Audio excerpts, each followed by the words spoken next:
अंतःकरण निग्रहो जो अगातो हाची हे जाणिजो हा आथी तेथची उदोजो ज्ञानाचा पै। अरे मन का निग्रह जिसे कहते हैं वह यही है ऐसा समझो। देखो जहाँ ऐसा निग्रह होता है वहाँ ज्ञान का उदय हुआ है। जयाची आज्ञा आपण सिरी वाहे अंतःकरण तो मनुष्याकारे जाण ज्ञान चिगा। समझ लो कि जिस पुरुष की आज्ञा उसका अंतःकरण सम्मान पूर्वक शिरोधार्य करता है, अरे वह पुरुष मनुष्य रूपी ज्ञान ही है। इंद्रियार्थेषु वैराग्य मनहंकार एवच जन्म मृत्यु जरा व्याधि दुख दोषानुदर्शनम। इंद्रियों के विषय में वैराग्य का होना, अहंकार का भी न होना और जन्म मृत्यु वृद्धावस्था तथा व्याधियों में दुखरूप दोषों को बार बार देखना। आता इंद्रियार्थाविखी वैराग्याची निकी पुरवणी मानसिकी जिती आथी। अब जिस व्यक्ति के मन में इंद्रियों के विषयों के प्रति कायम जागृत शुद्ध वैराग्य की समृद्धि होती है ना, वही ज्ञानी होता है। अगाव मिलेया अन्ना लाळन घोटी रसना आंगनो हे आलिंगना प्रेताचेया। अरे वमन किए हुए अन्न के लिए किसी की जुहा से लार नहीं टपकती, जैसे किसी शव को आलिंगन करने के लिए किसी का अंग हिम्मत नहीं करता। विषखाणे नागवे वणवा नरिगवे व्याघ्रविवरी नवचवे वस्ती जेवी। हलाहल जैसा विष कोई हजम नहीं कर सकता। जंगल में लगी आग में प्रवेश करना किसी के लिए संभव नहीं हो सकता। बाघ की गुफा में रहने के लिए जाना नहीं हो सकता। धडाडिते लोहरसी उडी न घलवे जैसी न करवे उसी अजगराची। जिस प्रकार गले हुए लोहे के खौलते हुए रस में कोई नहीं कूद सकता, अजगर को तकिया बनाकर कोई उस पर नहीं सो सकता। अर्जुना तेणे पाडे जया विशो वार्ता नावडे नेदी इंद्रियांकडे काहीच जाओ। हे अर्जुन, उसी प्रकार जिसे विषयों की बातें अच्छी नहीं लगती, जो किसी भी विषय को इंद्रियों की ओर जाने नहीं देता। जयाच्या मनी आलस्य देहि अतिकार्ष यमदमेसी रहस्य जयासिगा। जिसके मन में विषय सेवन के प्रति आलस रहता है, शरीर से जो कृश रहता है, देह सुख के संबंध में कंजूसी रहती है, अरे यमदम के साथ हित के लिए जिसकी प्रेम की बातें होती है। तपोव्रतांचा मेळावा जयाच्या ठाई पांडवा युगांत विषय गावा आतु येता। हे अर्जुन, जिसमें अनेक तपस्या और व्रत एकत्र रहते हुए दिखाई पड़ते हैं, विषयों के गांव आने पर उसे ऐसा लगता है कि मानो युग का अंत ही हो गया है। बहु योगाभ्यासी हाव विचनाकडेच धाव नसा हे जो नाव सांघाताचे।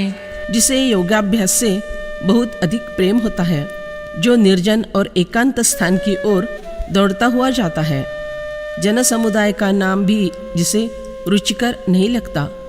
नाराजांची अंथुरणे पूयपंकी लोळणे तैसे लेखी भोगणे अहिकीचे। जो ऐहिक विषय भोगों को उसी नाप से तौलता है जैसी कि बाणों की शैया पर सोना अथवा पीप के कीचड़ में लोटना होता है। आणि स्वर्गाते मानसे ऐकवनी मानी ऐसे कुहिले पिशित जैसे श्वानाचे का। जो स्वर्ग सुखों का वर्णन सुनकर मन में ऐसा मानता है कि वे सुख कुत्ते के सड़े हुए मांस के समान है। ऐसे विषय वैराग्य जे आत्मलाभाचे भाग्य जेणे ब्रह्मानंदा योग्य जीव होती। इस प्रकार इंद्रियों के विषयों में वैराग्य का होना यही आत्मस्वरूप का लाभ करा देने वाला दैव है, जिसके द्वारा जीव ब्रह्मानंद का सुख भोगने के लिए पात्र बन जाता है। ऐसा उभय भोगी त्रासो देखसी जेथ बहुवसो तेथची जाण रहिवासो ज्ञाने केला। इस प्रकार जिसमें ऐहिक और पारलौकिक दोनों प्रकार के सुखों के उपभोगों के संबंध में बहुत अधिक अरुचि तुम्हें दिखाई पड़े, उसके बारे में यह जान लो कि उसी में ज्ञान ने निवास कर लिया है। आणि सचाडाची या परी इष्टापुरता अधिक तरी करी, परी केले पण शरीरी उरो नेदी। और जो किसी सकाम मनुष्य की भांति इष्टापूर्त कर्म करता है, यज्ञादि श्रोत स्मार्त कर्म और कुएं धर्मशाला आदि बनाने के लोकोपयोगी काम करता है, परंतु उनके कर्तृत्व का अहंकार शरीर में रहने नहीं देता। वर्ण आश्रम पोषके कर्मे नित्य नैमित्तिके, ते या माझी काही न टाके आचरिता। वर्ण धर्म और आश्रम धर्म इनके लिए जो पोषक हैं, ऐसे नित्य और नैमित्तिक कर्मों का आचरण करते समय उनमें से एक भी कर्म पूरा किए बिना नहीं छोड़ता। परी हे मिया केले काहे माझे निजाले, ऐसे नाही ठेविले वासने माझी। परंतु इस प्रकार का अहंकार उसने वासना में रहने नहीं दिया होता कि यह काम मैंने किया है अथवा मेरे कारण यह काम सिद्ध हुआ है। जैसे अवचितपणे वायुसी सर्वत्र विचरणे, का निरभिमाने उदय जणे सूर्याचे गा। जिस प्रकार वायु अपनी सहज गति से सर्वत्र संचरण करती रहती है अथवा सूरज का उदित होना अभिमान रहित होता है। सृष्टि स्वभावता वोले गंगा काजे विण चाले, तैसे अवष्टंभ भुले वर्तन जयाचे। सृष्टि अपने स्वाभाविक गुण के कारण विकसित अर्थात परिवर्तित होती रहती है। गंगा बिना किसी हेतु के ही नित्य बहती रहती है। उसी तरह अहंकार को भूलकर ही मानी पुरुष का बर्ताव होता है। ऋतुकाळी तरी फळती, परिफळ भोगाते नेणती, तया वृक्षांच्या ऐसी वृत्ती कर्मी सदा। उचित ऋतुकाल आने पर वृक्ष फलित होते हैं, परंतु उन फलों के प्रति लोभ रखना वे नहीं जानते। उन वृक्षों के समान उस ज्ञानी पुरुष के मन की स्थिति निरंतर कर्म में होती है। एवं मनी कर्मी बोली अहंकारा उखी झाली, एकावळीची काढिली दोरी जैसी। जिस प्रकार इकहारा माला में से धागा निकाल दिया जाता है, उसी प्रकार उस ज्ञानी पुरुष के मन में से, कर्म में से, वाणी में से अहंकार को निकाल दिया होता है। संबंधे विण आकाशी अभ्रे असति आपैसी, देही कर्मा कर्मे तैसी जयासी गा। आकाश के साथ कुछ संबंध बनाए रखे बिना मेघ आकाश में सहज ही रहते हैं। अरे उसी प्रकार उसके शरीर में कर्म और अकर्म सहज ही होते रहते हैं, अर्थात वह ज्ञानी उन कर्मों से लिप्त नहीं होता। मद्यपा अंगीचे वस्त्र, कालेपा हातीचे शस्त्र, ना तरी बैलावरील शास्त्र बांधिले आहे। जिस प्रकार मद्यपान किए हुए मनुष्य को अपने शरीर पर पहने हुए वस्त्र का कोई भान नहीं रहता, रंगाए हुए चित्र के हाथ में रखे हुए शस्त्र का उसे कोई उपयोग नहीं होता, अथवा बैल के पीठ पर लदे हुए शास्त्र ग्रंथ उनसे उसे कुछ ज्ञान नहीं मिलता। तेणे पाडे देही मी आहे हे से चिनाही, निरहंकारता पाही ते या नाव।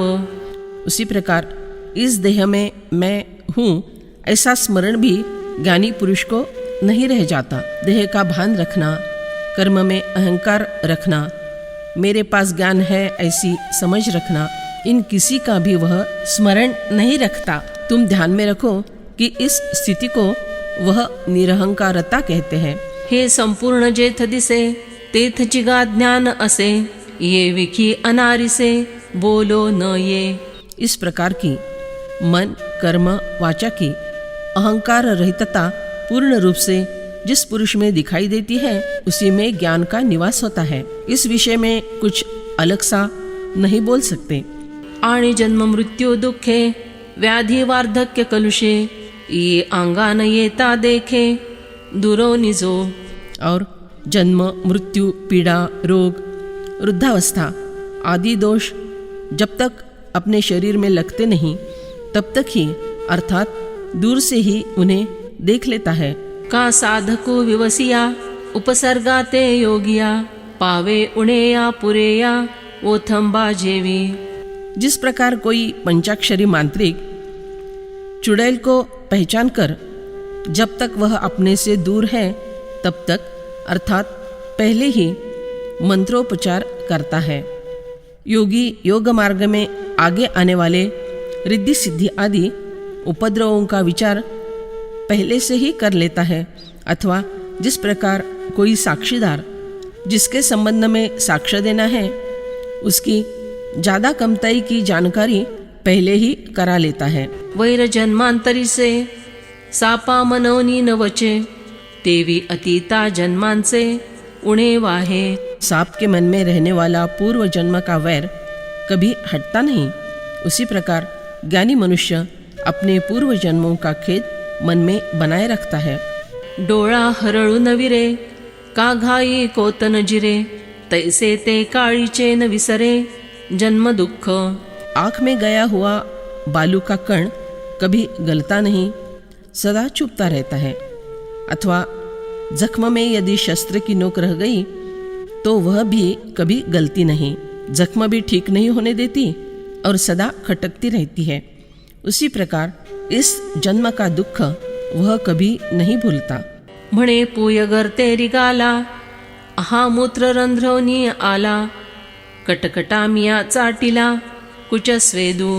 जो सदा यही कहता रहता है कि मैं पीप के कीचड़ में प्रवेश कर गया था, अरे रे, जन्म लेते समय मैं मूत्र द्वार से बाहर निकला हूँ, हाय हाय, मैंने माँ का दूध पीते समय स्तन पर का पसीना चाटा है।